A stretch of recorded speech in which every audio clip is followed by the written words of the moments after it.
Selanjutnya adalah kisah bagaimana kekuatan berbuat baik.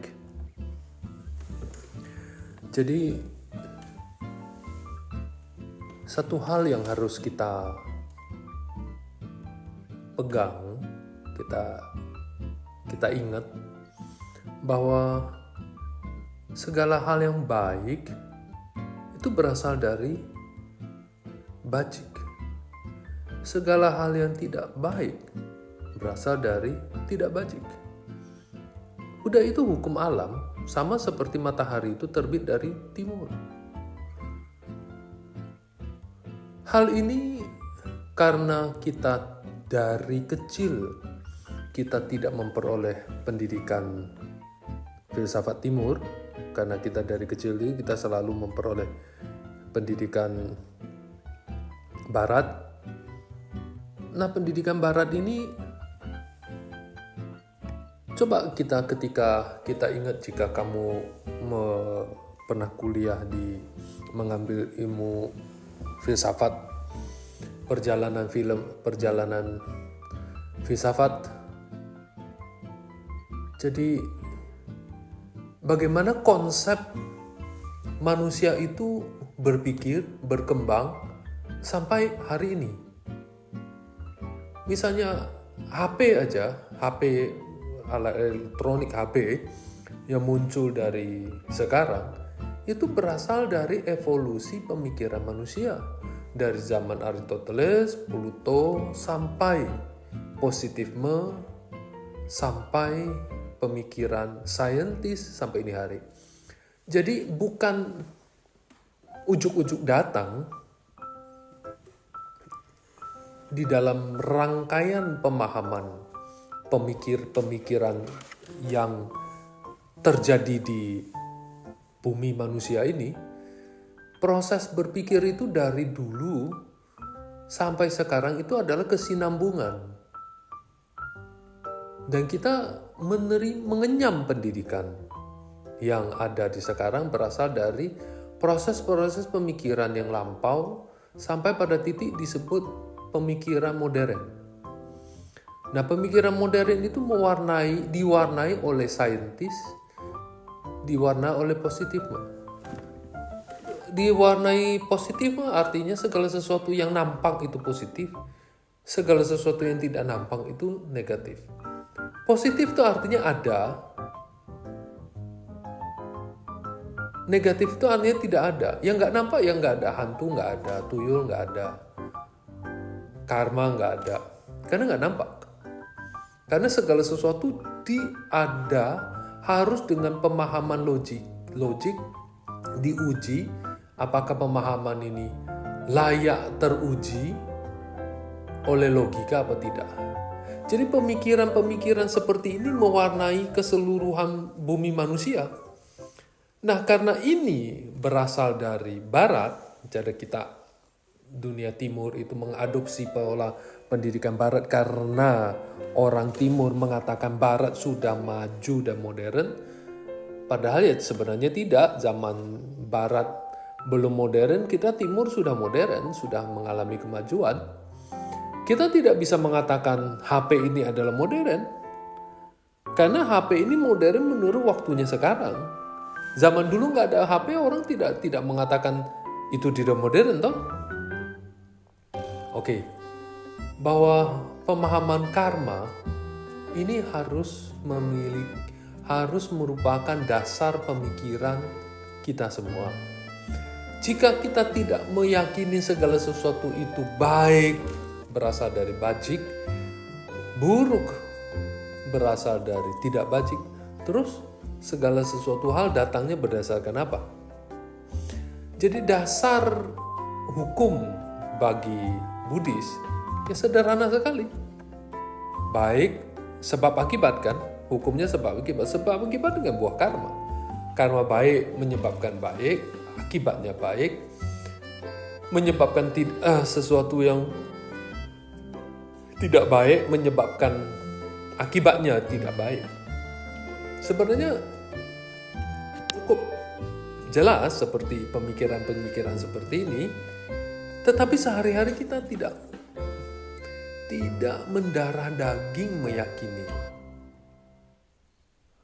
Misalnya sehari-hari kita lupa tentang pemikiran seperti ini. Jadi saya rasa penting buat kita selalu berpegang pada hal-hal seperti ini.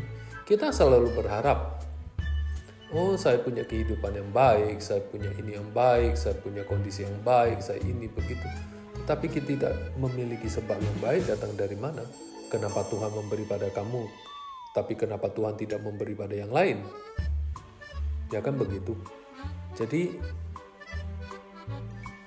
baik tidak baik berasal dari hukum karma. Ya tentu kita sudah mempelajarinya, maka di dalam Lamrim, outline Lamrim itu Jerry Buse menjelaskan dengan sangat tegas bahwa meyakini hukum karma sebagai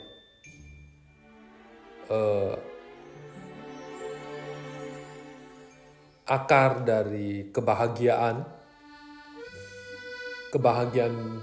akar dari keyakinan kita tentang kebahagiaan yang masa akan datang, bertumpu pada semua hal bajik dan hal tidak bajik, yakin pada hukum karma.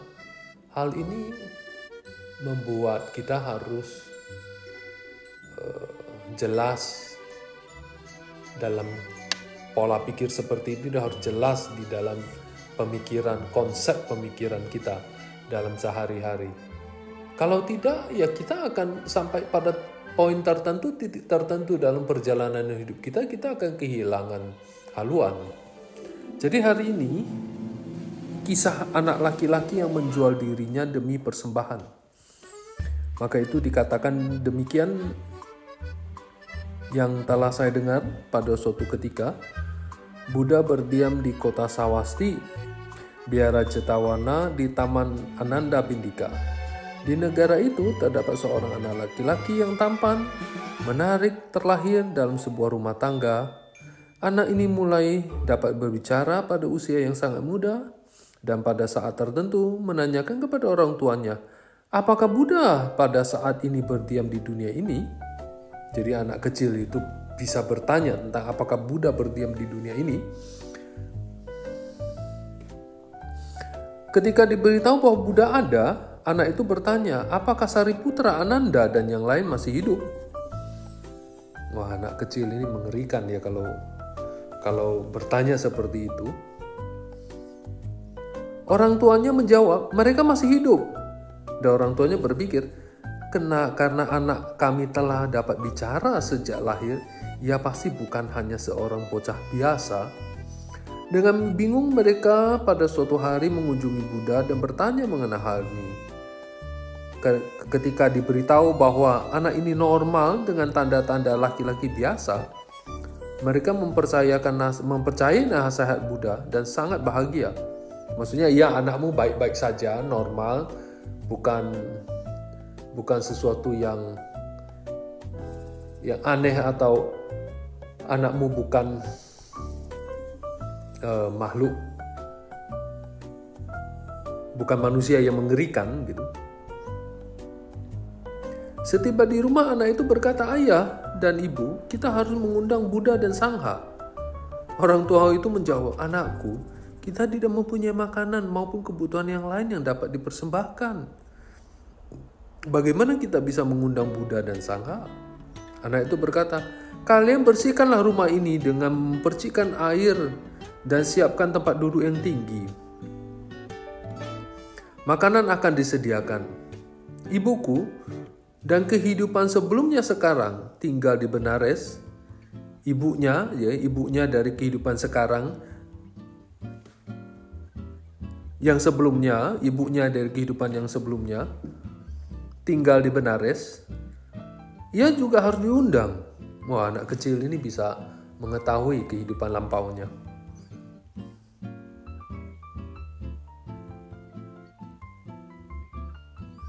Menuruti perintah anak ini, orang tua ini mengirim pesan untuk mengundang mantan ibunya. Anak ini berkata, Buddha duduk di salah satu tempat duduk yang tinggi. Ibuku dari kehidupan sebelumnya ditempatkan di tempat yang tinggi yang lain. Dan ibuku yang melahirkanku pada kehidupan ini duduk di tempat tinggi yang lain.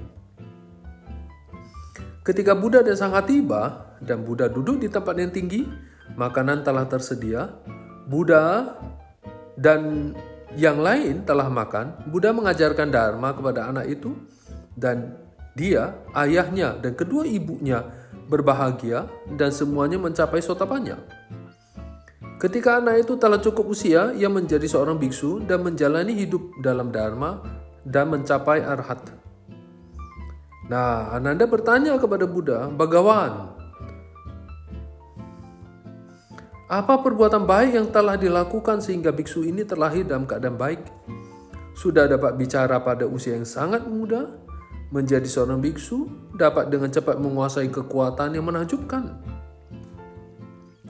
Buddha menjawab, Ananda, pada kehidupan sebelumnya, biksu ini adalah anak dari seorang pangeran di Benares yang melarat.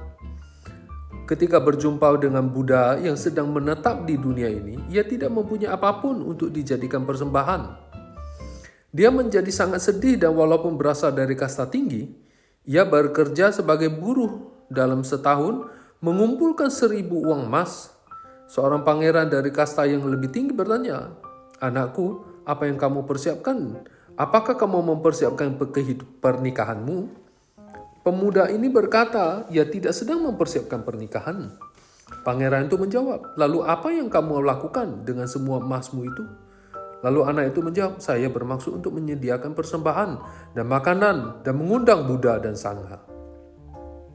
Sang pangeran berkata, jika kamu bermaksud untuk mengundang Buddha dan Sangha, saya sendiri akan menyediakan makanan dan semua keperluan yang lain dengan emas, dan kamu boleh mengundang mereka ke rumahku.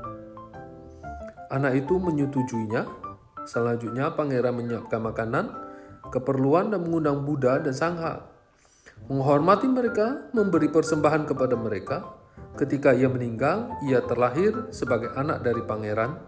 Mengundang Buddha dan Sangha, dan setelah mendengarkan Dharma, ia mencapai pembebasan. Anak laki ini, Ananda, adalah biksu barusan tadi. Anak dari perumah tangga tadi. Demikian, Sang Buddha berkata, yang berkumpul mendengarkan dengan bahagia dan penuh dengan kepercayaan dan keyakinan. Nah, ada kisah secuil ini menggambarkan bahwa orang ini meyakini bahwa ada ladang bajik besar di depan dia, yaitu berupa Buddha dan Sangha, dan dia ingin melakukan perbuatan bajik.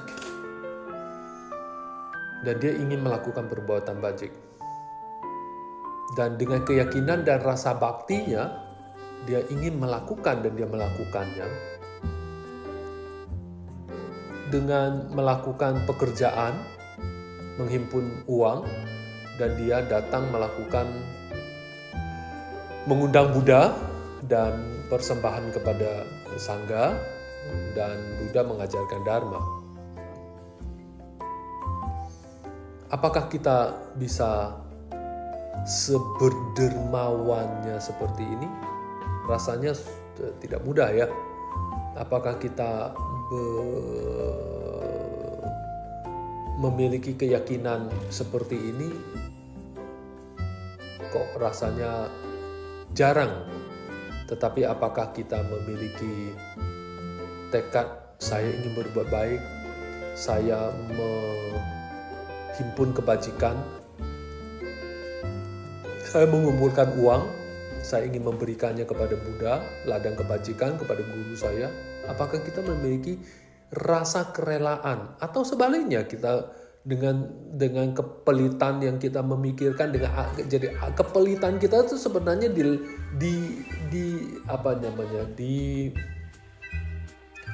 dilegalkan, disahkan dengan berbagai macam alasan. Oh, saya harus menyimpan uang untuk BPJS-ku, untuk membayar anakku sekolah, untuk kebutuhan saya ini itu, dengan jadi kita menyediakan, menciptakan berbagai macam alasan untuk menyatakan bahwa kepelitan kita itu sah. Nah, kepelitan kita itu sah. Jadi menjadi menjadi legal, sah bahwa itu patut. Ya sebenarnya kita cuma mencari-cari alasan saja untuk tidak berderma lebih banyak, tidak memberi lebih banyak.